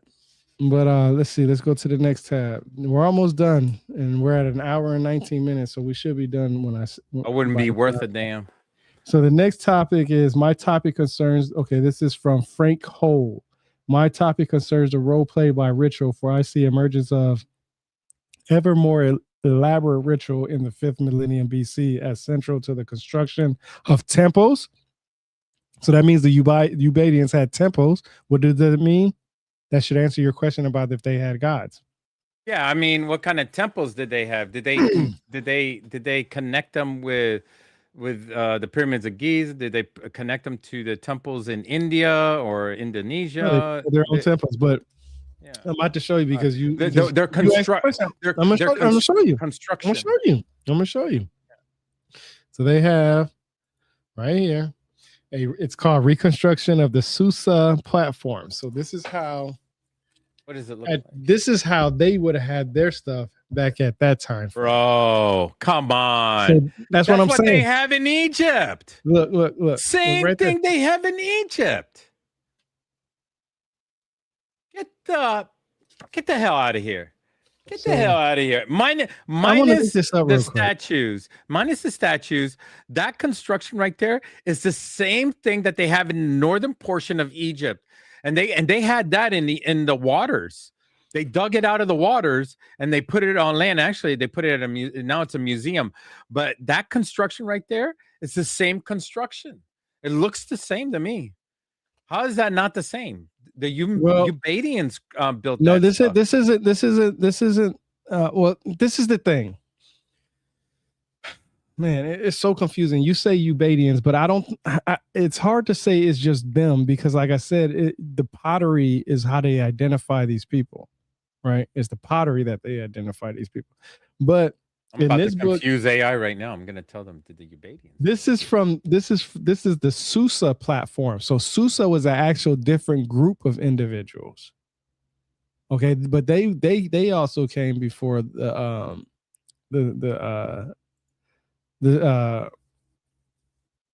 Sumerians. They came around, I want to say like 4200 BC. Well, some people say 4200. I always say 41 or 42 because it reminds me of 3200, and 31 for Egypt. It reminds me of that. So I always say when it comes to identifying, I always try to keep it as close to I remember. So I usually just say 4200 to 3000 BC because they give that time frame before the Sumerians. So it's just really confusing on how they identify these people because they use pottery as a way. Here's something that will find you interesting. You're talking about the skeletons. This is a Susa skeleton. It's a draw. Hold on, let me see. There you go. It's a drawing of a burial of a Susa cemetery, and that's how they buried their people, right here. So they had a skull. They didn't have the whole entire body. It looks like, and it has some artifacts and some stuff like that, and that's really about it. So that's why I say, for me personally, it's hard to say who's what and Ubaidians, Sumerians, and this and that because not everybody called them that. It's just a term that a lot of people, I guess, agree with at once. As far as I don't even know how to even put it, to be honest with you. The next tab is, and this is from the Susa people too. The ones, remember when I was showing you this? Hold on, let me go back to it. This right here. This is from the Susa people. But this is, some people consider the Ubaindians. So it's just man, it's just really confusing, bro. But it says the human form and stylist posture is the first convincing evidence of humans acting a role that we think of today as namish.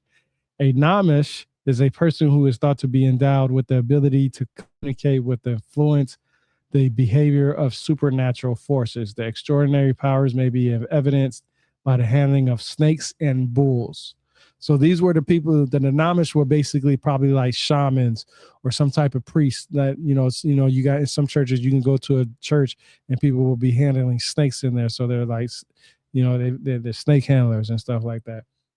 But Anamish, so these people were basically people who possibly gave us these mythologies around the Sumerians and the Anuna slash the Anunnaki, right? Because of the simple fact that they didn't have a writing system. Their writing system was pictographic script. That's why you see and hear these artifacts. That's why I was talking about earlier when I was saying, oh shoot, let me go back down. It's so frustrating. I'm communicating with AI, and it seems like the Egyptian government is pushing the idea that they built the Egyptian pyramids, and it's just this huge thing that I keep trying to communicate. Well, And I'm trying to connect the Susas to the building constructions of the pyramids in Giza, because their construction is impeccable. It's so alike. Well, they had different. Everybody had that. I mean, the Sumerians had a type of. I don't know, man. It doesn't look, those construction that the Susa had does not look like the ones in India. India did not have that construction. Okay. That construction, it looks so much different. Here's another tab. And this is much different from Mexico and Peru. This is another tab that I found interesting because this is the first tab that I found that actually gives you the period in time of the Ubaid. So the term Ubaid period originated in 1930 at a conference in Baghdad where it was decided to adopt type style names for the prehistoric occupation phases that had been identified in Iraq. And this was in 1986. And it says in its original incarnation, the word was primarily used to denote the distinctive black on buff painted ceramic assemblage found at Tel Al Ubaid and Ur. So basically, like I said, it's a type of style that they had, black and buff type of pottery. That's what made them the Ubaidians. That's not saying that there wasn't that everybody ceased to exist when the Ubaidians came and so on and so forth. This is just saying that this is how they tell this group of individuals. That's why I say the Halaf people, and there's another group of people which I'll be getting into once I find it. Let's see. Okay, they talk about mounds in here. So this tab is a preliminary survey of the Mamasani district was carried out in February 2003. Okay, focusing upon the recording of settlement mounds, although a small number of additional sites, including several caves, were also visited. So they had mounds. We know they had mounds. There's been mounds everywhere that we can find. They have pages on here on what their pottery looked like. Let me see if it's in here. No, it's not in here. So one of the things that I found interesting, let me see if I can find it on here. Is I can't find it on here. Forget it. I'll just bring it up on here. This one right here. We talked a little bit about this. Let's see if I can find it. Yeah. So you see where that pink tab is at? Yeah. The swastika. And you can't really see it. Oh shit! You gotta stop moving for it to. Yeah, it's kind of blurry. Hold on, let me see. But I see the swastika one. Yeah, and then it had what like little crosses on there. Yeah, usually the swastika means peace. Yeah, or power, power or peace. I want to see if I can find. Man, I really want to show this one because I have it on X for sure. But basically, let me see if I can scroll down. No. I mean, you could show us the book. Just move back and forth. I'm not gonna try to get it to focus because shoot. You know what? You know what you need, and I'll tell you what you need. You need a projector, an LCD project. You Yeah, know, no LED projector. You ever seen those LED projectors that they use in school, in college? mhm. They connect to the computer. You ever seen those? Oh, I got some plans on getting some more It's stuff. an LED projector. It's portable. Those projectors are actually portable. They're like laptop portable. And you put the book on there yeah. and it scans. It doesn't scan, it actually There we go. projects the book into the computer and then back again. And then it projects a light out to the like the screen. But it also projects into, it projects into the computer. So there's a projector up top that projects the image. So, like I said, like I'm always looking for You could project it this. into here. No, yeah, I got you. But this is the thing that I'll tell people on my X account, on my Twitter account. Not only do I read on YouTube what I've learned and share what I've learned, I also do it on my X account. And I did this because I was reading this book and I found what looked like is the swastika, and but what that didn't stick out to me. It was this one right here with the crosses, and it almost looks and resembles like the Knights Templar. So this right here, this piece of pottery that they have right here, tells us that these symbols go back further back than what we thought of. The Ubaidians or this group of individuals of that time frame, this is the stuff that they believed in. So and it has it right here. It gives you, what is it? It says figure TM 921 1101. So right here it says let me see, it says where is it at? The swastika, because it actually calls it the swastika and variants and bands with opened and interlocking short lines. Then it talks about wavy lines, sigma lines. So it just the crosses. So it literally tells you it used the word swastika. So I just wanted to point that out because I thought that was pretty interesting. That I was reading. I'm trying to find who came before the Sumerians, and I find out that they have this stuff from that back then. It's a lot of, that's why I say I think it's very interesting that a lot of our history goes back this far.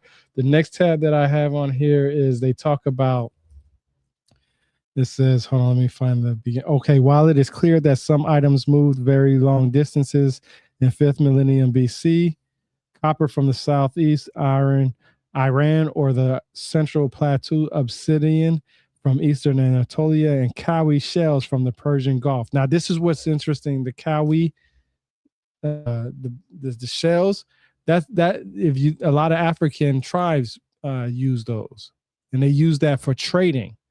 That's why I was talking about the idea of could these individuals been a group of Africans, because I really believe they were all a group of different groups of people from different places of the world, just because of the history that they show and what you read. So you got let's see, the next tab is if black on buff pottery is the only category of material that links together all putative Ubaid related societies across Southwest Asia, then we are faced with a clear question.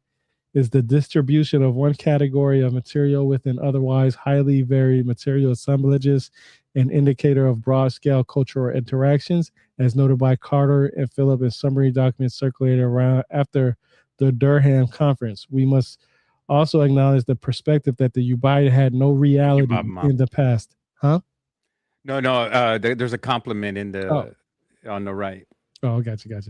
We must acknowledge the perspective that the Ubaid had no reality in the past, but is no more than a classificatory device which reflects patterning of one or two elements of material culture upon which 20th century scholars were particularly fixated.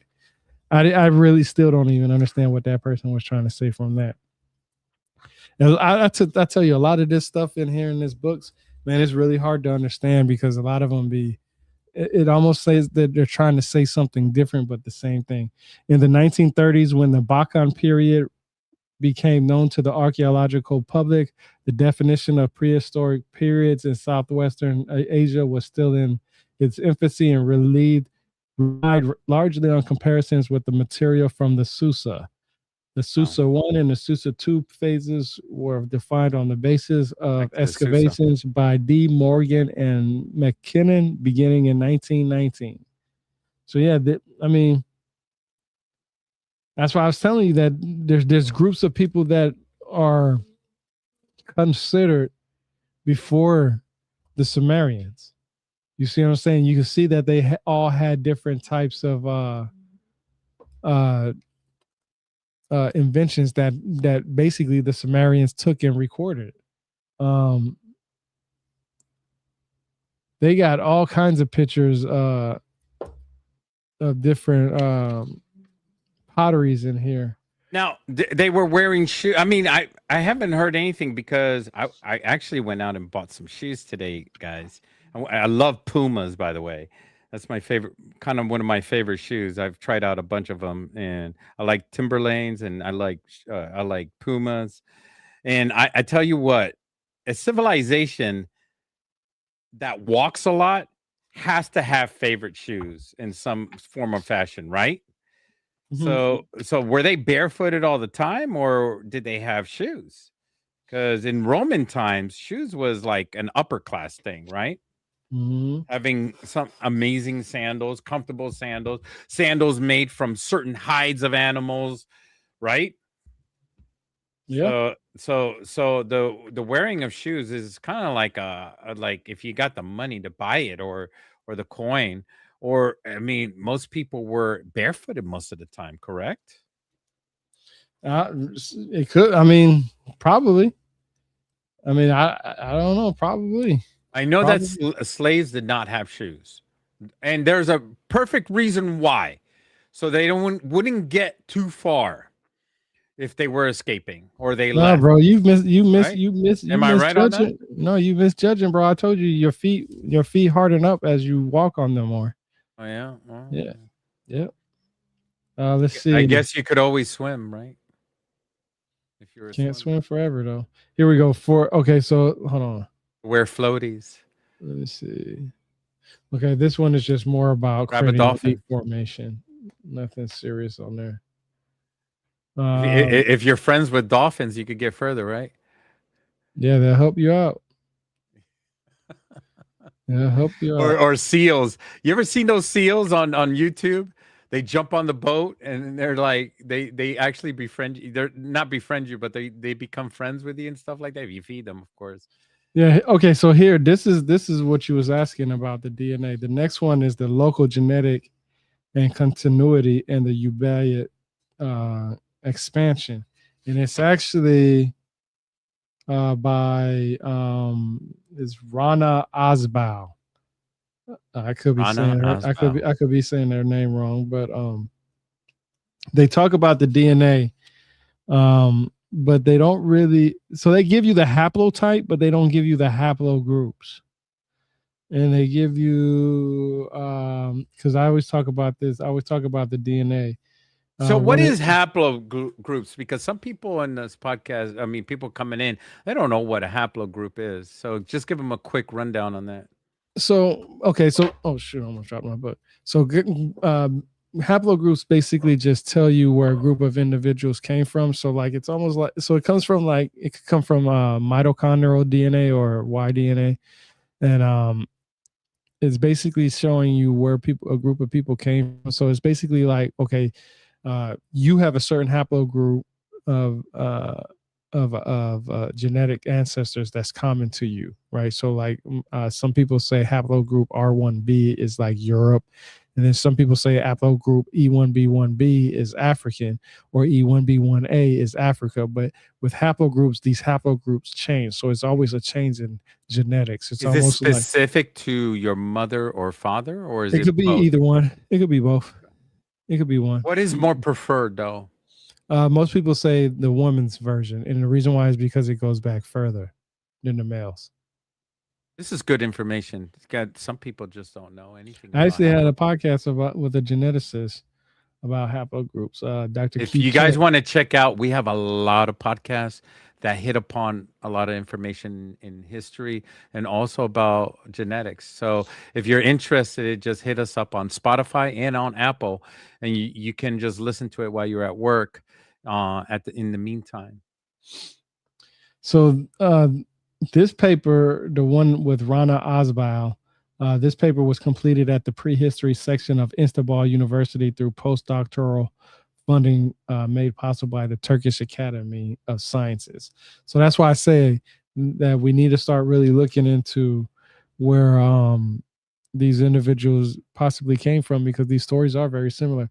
I give you a good example. Tell Al Abar. So it's spelled like Tell, Tell, lowercase al dash abr, and it's located on the east bank of the Euphrates, and it indicated by the modern name abr crossing, was once a crossing point on the river. So when people look up the meaning of Nibiru, it usually means like the crossing point, right? Some people look at it like that, but we actually have a cross point here on planet Earth that a lot of people were knowledge about, and that's why I say a lot of times these stories. isn't Nibiru Marduk? Like, do they cross-reference Marduk with Nibiru? Some people say that. I've read that, and I'll get into it. Actually, there's one person named Because Joshua that's the one Joshua with the sword, right? The Marduk. Yeah, yeah, Michael. Yeah, Marduk is also known as Michael's in Michael some. the archangel Yeah, as well in the I have Catholic an Christian 18. I have an religion. Yeah. 1873 Bible that talks about that. That is crazy how we have transformed mythological stories throughout all the ages, and that and we can't even say, oh, it's our religion that we created the name. No, it actually, Michael, Archangel Michael, comes from way back further than we can't even claim the angel Michael to our own Christianity. The Archangel Michael has different names throughout history. Yeah. Let's see. It's crazy because a lot of people don't know that. You know what I'm saying? A lot of people don't understand is And people are asking why? How can Marduk? They're going to say, "Oh, well, the demon is affecting you, so that's not true." Well, you know why it's true, and he'll tell you why it's true. Why Marduk is Archangel Michael? Go ahead, tell people why. Why is he similar to Archangel Michael? Because uh, he holds a sword, and yeah, what is he stepping on? he's stepping on that serpent. He's stepping on a serpent. It's the same serpent too. He has the same pose that we have with Archangel Michael with the serpent, with his the same foot too, on the serpent's head. Marduk is also stepping on. It's wild. And what letter? What letter? And this is the English language. What letter does it start with? M. I don't know how much proof you need. It's like it's It's in your crazy. face. I actually read that in my 1873 Bible, and then I came across it reading one of my Freemasonry books. So I actually learned it from religion, and then from a That's the religious English standpoint. language. What No, other languages? my 1873 Bible is from 1873. This is not. We'll be going over it in the future. Trust me. I'll be taking a lot of Because pictures the and stories videos. are in the Latin language, the Latin language. Yep. So Michael is actually in a different name. And then also the archangel Michael is in also in Jewish religions, and also in Muslim religions. It's the same. Torah. The Torah talks about the archangels as Right. well. Yep. Yep. So look. So check They're this not out. different people. Muslims and Jewish people, not a whole lot different. They're not separated like far apart from each other. They share a common ancestry. So don't hate one or hate the other. They share a common ancestry. We're not here to hate Mhm. or bait hate or do anything like that. We're not here to send one religious group to another and say they're worse than the other. No, they're not. To us, they are not. They share a common ancestry. So this is where I learned. more about these other civilizations. So you remember I talked about there were three civilizations that I wanted to talk about that came before the Ubaid. I've already talked about some of the people that came before them, possibly around the same time frame and whatever, right? So this one right here is from Bradley J. Parker, University of Utah. Networks of Regional interaction during Mesopotamia's Ubaid period, a study sponsored by the Curtis T. and Mary G. Brennan Foundation. Now, this is interesting. This is what it says. It says one of the biggest problems facing I'm going to say this again. One of the biggest problems facing prehistorians of the ancient Near East is explaining the spread and distribution of patterns of material culture. During several phases of the early and middle Chalcolithic period between about 6,000 and 4,000 BC. Wow. First, the so-called Hasuna Samara. So a lot of people don't know this. So What did he say? Hasuna Samara? Hasuna Samara. So Say these that again? people, these individuals came around. They don't know. Nobody actually agrees on What a you say, time Willis? frame, brother. But they're about, I'm gonna say about 8,000 years ago, 8,000, 9,000 years ago. Okay. 6,500 BC, some people say, but they had mud bricks. They were doing farming. They had pottery. They had what else? They had agriculture. They had all kinds of stuff. Okay, this is including theories of migration, colonization, and cultural You contract. telling me I'm going down rabbit holes, and this is These like this goes throughout history. these people come way before the Sumerians, and they had almost exactly the same stuff. I already talked about how they built mounds. I showed depictions of how their so-called temples possibly looked like. Right. Mm. This is so the Hasuna Samara culture came. Okay. Then the Halaf, Halaf. Then finally the Ubaid. I believe all three of Isn't that a those are food? all in the Halaf? same. Yeah, I know it sounds like it, That is right? a food. That's one of Do you want some halaf? I'm like, yeah. Oh, what is that? Oh, yeah, sure. I'll have some. Oh but my yeah, gosh, dude. this I'm this not trying to make fun of any religious group, but I'm just saying those words kind of click into place. And I remember because I try out different cultures and I try out different food this is types. how broken their pottery looks. So I'll do one picture because they have a lot of pictures, and Okay, of course I'm trying to. zoom it in there. This Yeah. this is how some of their pottery look like. Oh, okay. So they found them broken up. Yeah, that's why I was trying to show You know you is what's that so frustrating? Because I bet that pottery was not broken up when they found no, it. they They broke probably it. went in there and they were No, looting and they probably broke it up yeah, they themselves. broke it because they wasn't paying attention to what the hell they was Yeah, doing. exactly. That's awful, right? People don't realize what it is that they have, especially when they're looking to build their own houses. You know, people today, they build their own houses within those regions because they take stones from the ground and then they replaster the stones to make their Hey, walls. this is interesting right here. True agricultural villages. Okay, I always talk about agriculture, right? I always talk about toiling the earth. The Sumerians literally talk about humans being created to toil the earth. True agricultural villages also appear in the uplands of the Zagros at about the same time, 8th millennium BC, as exemplified by Tepe Abdul Hassan. So we have agricultural that goes back that far. This is the book we was talking about today. That's all the tabs. We went through it perfectly. Oh shoot, we're done. I thought we Yeah, had more. no, You that know was it. what? I was going to mention about the broken of pottery. I watched a video of um people from Iraq, I think, or Iran, or no, Afghanistan, and they were actually picking up artifacts, pottery, whole potteries, not new pottery, but old potteries, and they were putting them up as target practice because they had no respect from past histories, because past history is not their own history, and that they consider past history. So if they religiously accepted the past, then they would be blamed for praising a god that doesn't exist. So they Hey, destroy those potteries. hey, They so have I'm no gonna. respect. You're right. I want to bring something up before we stop and get off because this is important. I got to give a shout out to Damien. because I sent Damien some stuff.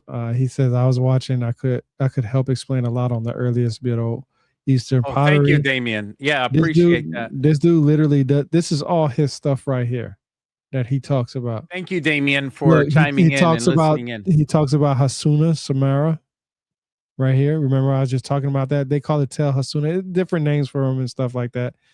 But look, look, go back to Tepe, 9500 BC to 8000 BC, like you talked about, Yeah. right? And then I And said, he has all that information in and there then what too. did I talk about when I said that these people go back almost 95, 10,000 BC, same time frame? Okay, If you that's guys don't know who Damien at Hope is Marie at Hope is, you guys go check him out. He is a wealth of information. He has yeah. so much information on historical artifacts and historical cultures. And I tell you what, I was so tired that day. I was dying. I mean, he had so much information. It just continued on and on. I think we could have talked about every period in human history and covered everything all at once for 12 hours straight. It was just Look, insane, look, a lot of information. look. Haloth, we talked about that. Sumerians, Ubaid, Mhm. York. Look right here. He even talked about the earliest undercuts currents of Mesopotamian religious thought are This is believed to have. fantastic This is the information. same stuff that's in this book. Yeah. Close by. We just talked about all this stuff. All this stuff we just talked about.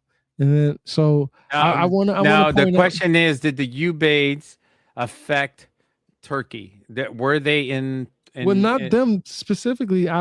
Like I said, I don't want to use the word you bias. I want to. I I want to know. say. I mean, I kind of want to say the pottery is those within that pottery area. people. I just call them Yeah. the pottery people The because pottery people. it's all based on what type of pottery they had, Yeah. and it looked like that the better they got with pottery, the more they expanded, the more they were able to go to different We're places. so ill prepared to know what connection one cultural society is to another.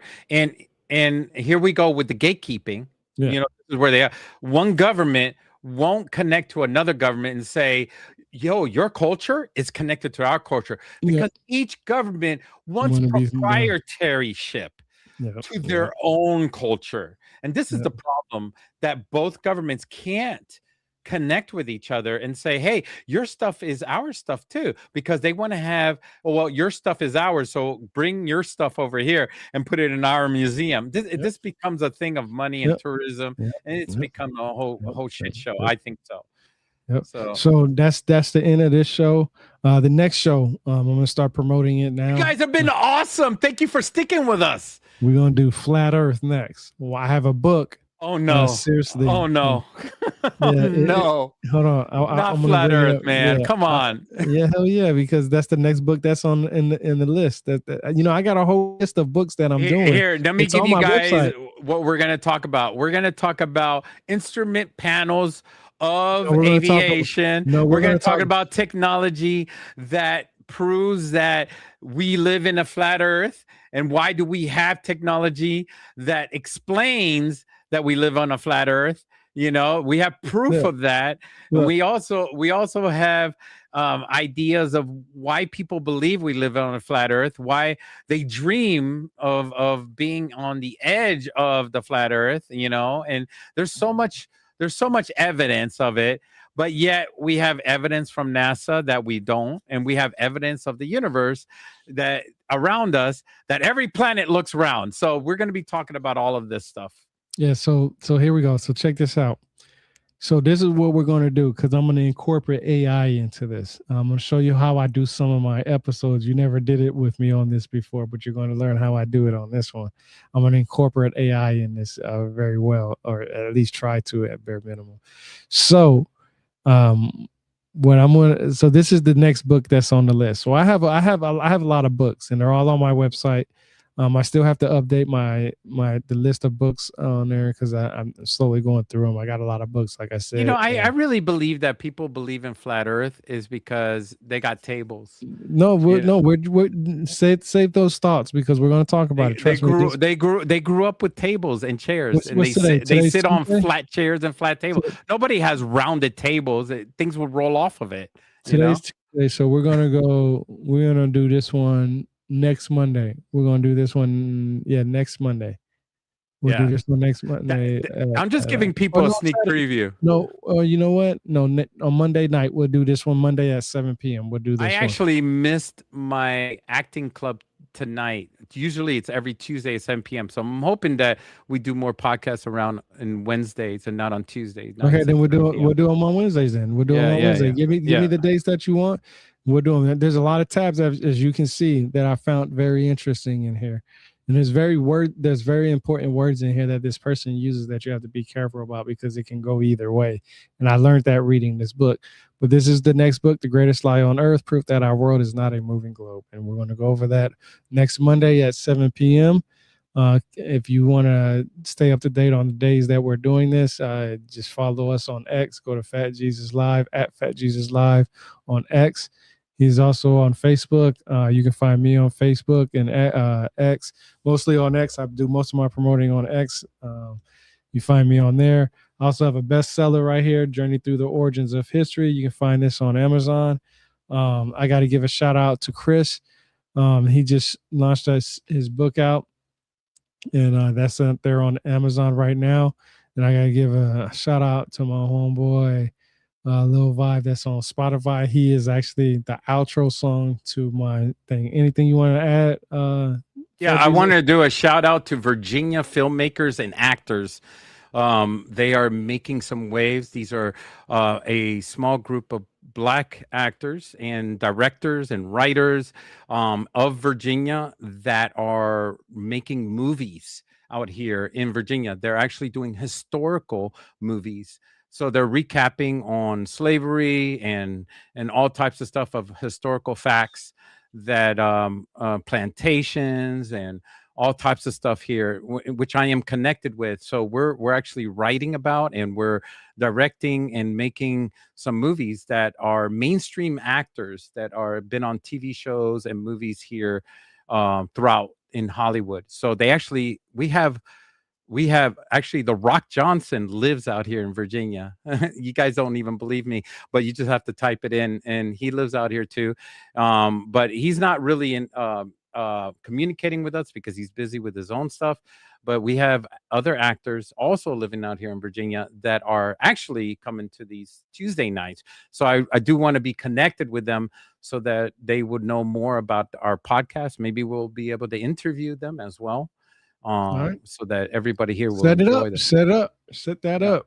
I can go into the historical side about entertainment. Oh my gosh, we have so much here, so Set much. set it up. So like I said, that's the last thing we have. The next book we're doing will be on Monday at 7 p.m. This is on Uh, Facebook, by the way, Virginia Filmmakers and Actors. So you guys, if you guys want to sign up for that and keep up with the news and information, you could so sign up for free. I'm gonna make a snippet of that last part, and then you can put it on their Facebook. Like I said, everybody, till next time, knowledge is Got a little hype now, can I let it die down? I remember days in the trench. Time to go hard in, time to go all in, time to get my all to this shit. Panamera maxed out, first class flights out Atlantic to Pacific, yeah, it's lit. all right, bro. All right.